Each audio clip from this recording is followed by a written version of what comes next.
Viserys I Targaryen was not the strongest-willed of kings, it must be said, always amiable and anxious to please. He relied greatly on the counsel of the men around him, and did as they bade more often than not. In this instance, however, his grace had his own notion, and no amount of argument would sway him from his course. He would marry again, yes, but not to a 12-year-old girl, and not for reasons of state. Another woman had caught his eye.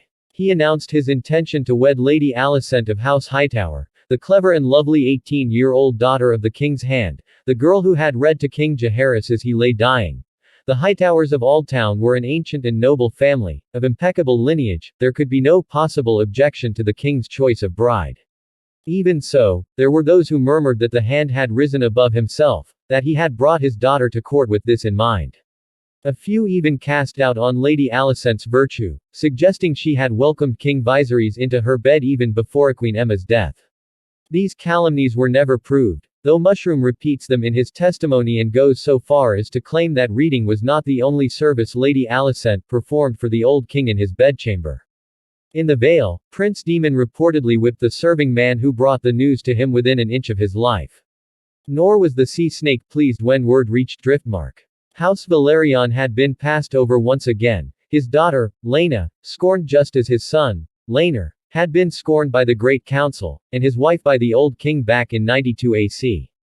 Only Lady Laena herself seemed untroubled.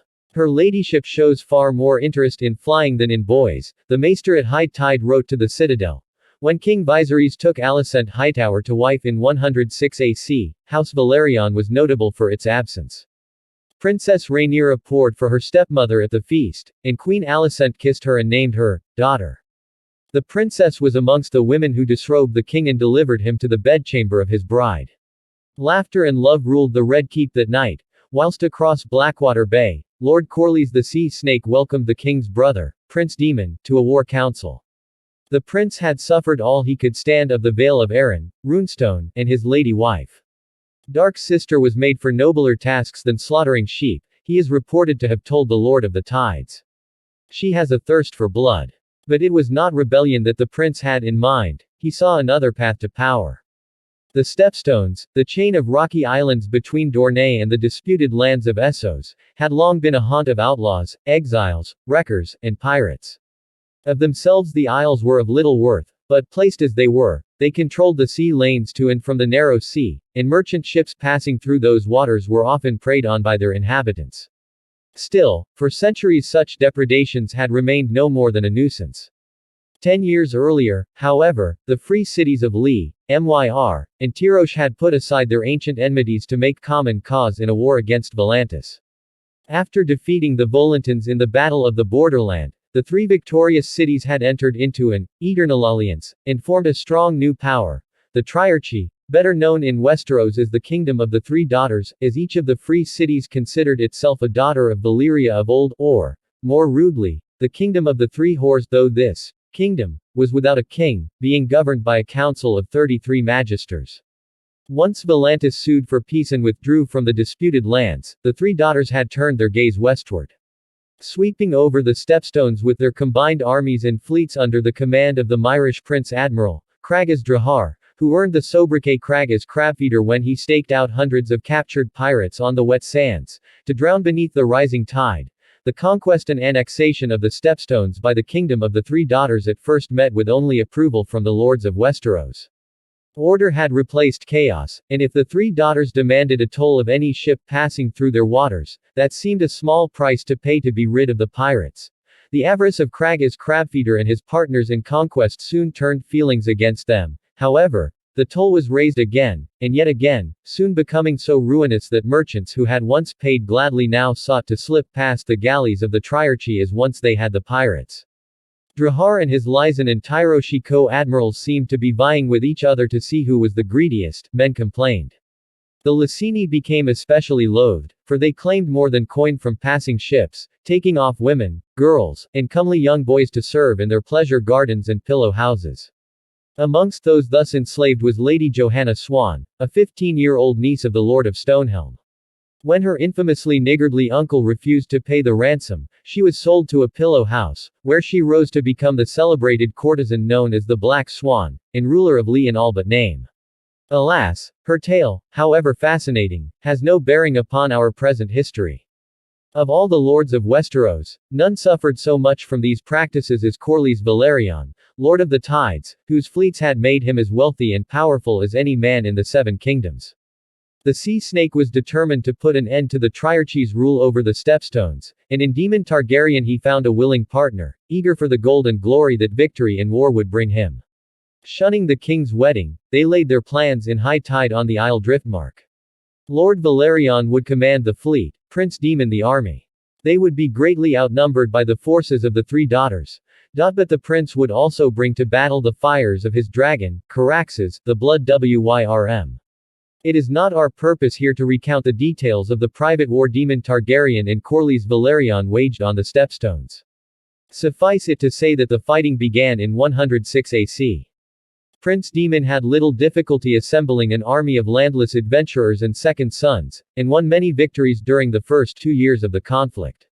In 108 AC, when at last he came face to face with Craghas Crabfeeder, he slew him single-handed and cut off his head with Dark Sister. King Viserys, doubtless pleased to be rid of his troublesome brother, supported his efforts with regular infusions of gold, and by 109 AC Daemon Targaryen and his army of sellswords and cutthroats controlled all but 2 of the islands, and the Sea Snake's fleets had taken firm control of the waters between. During this brief moment of victory, Prince Daemon declared himself king of the Stepstones and the Narrow Sea, and Lord Corlys placed a crown upon his head. But their kingdom was far from secure. The next year, the Kingdom of the Three Daughters dispatched a fresh invasion force under the command of a devious Tyroshi captain named Raclio Rindoon, surely one of the most curious and flamboyant rogues in the annals of history, and Dorne joined the war in alliance with the Triarchy. Fighting resumed. Though the Stepstones were engulfed in blood and fire, King Viserys and his court remained unperturbed. Let Daemon play at war, his grace is reported to have said, it keeps him out of trouble. Viserys was a man of peace, and during these years King's Landing was an endless round of feasts, balls, and tourneys, where mummers and singers heralded the birth of each new Targaryen princeling. Queen Alicent had soon proved to be as fertile as she was pretty. In 107 AC, she bore the king a healthy son, naming him Aegon, after the conqueror. 2 years later, she produced a daughter for the king, Helaena. In 110 AC, she bore him a second son, Aemond, who was said to be half the size of his elder brother, but twice as fierce. Yet Princess Rhaenyra continued to sit at the foot of the Iron Throne when her father held court, and his grace began bringing her to meetings of the small council as well. Though many lords and knights sought her favor, the princess had eyes only for Sir Criston Cole, the young champion of the Kingsguard and her constant companion. Sir Criston protects the princess from her enemies, but who protects the princess from Sir Criston? Queen Alicent asked one day at court. Themity between her grace and her stepdaughter had proved short-lived, for both Rhaenyra and Alicent aspired to be the first lady of the realm. And though the queen had given the king not 1 but 2 male heirs, Viserys had done nothing to change the order of succession. The Princess of Dragonstone remained his acknowledged heir, with half the lords of Westeros sworn to defend her rights. Those who asked, what of the ruling of the Great Council of 101? Found their words falling on deaf ears. The matter had been decided. So far as King Viserys was concerned, it was not an issue his grace cared to revisit. Still, questions persisted, not the least from Queen Alicent herself. Loudest amongst her supporters was her father, Sir Otto Hightower, Hand of the King. Pushed too far on the matter, in 109 AC Viserys stripped Sir Otto of his chain of office and named in his place the taciturn Lord of Harrenhal, Lionel Strong. This hand will not hector me, his grace proclaimed. Even after Sir Otto had returned to Aldtown, a Queen's Party still existed at court, a group of powerful lords friendly to Queen Alicent and supportive of the rights of her sons. Against them was pitted the party of the princess. King Viserys loved both his wife and daughter, and hated conflict and contention.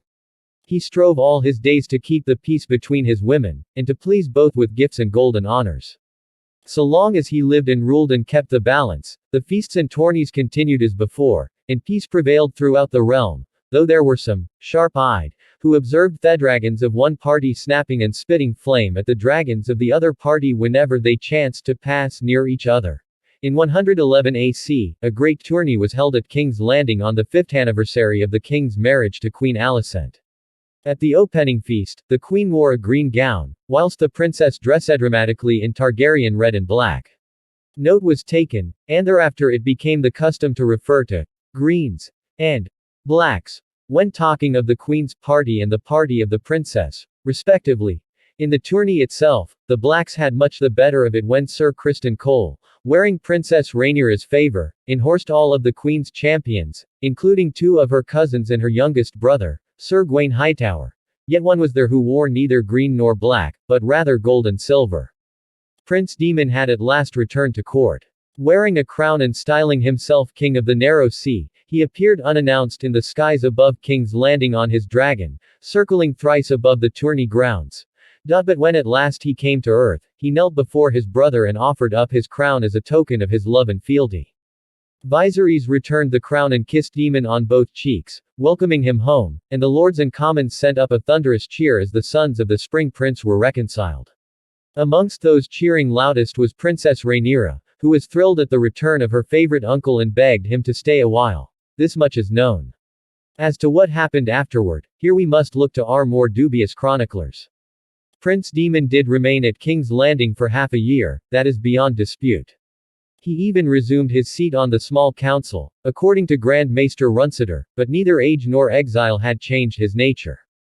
Daemon soon took up again with old companions from the Gold Cloaks, and returned to the establishments along the Street of Silk where he had been such a valued patron.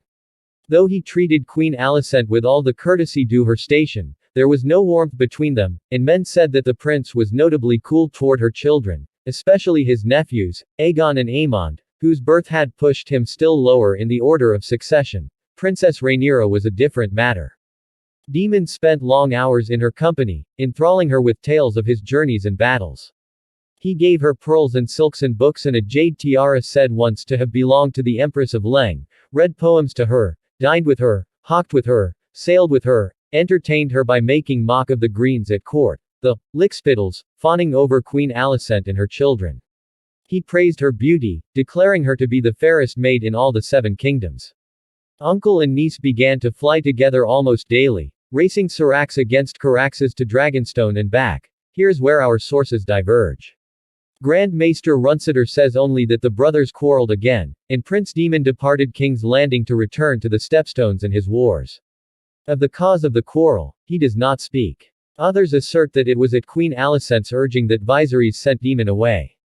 But Septon Eustace and Mushroom tell another tale, or rather, 2 such tales, each different from the other.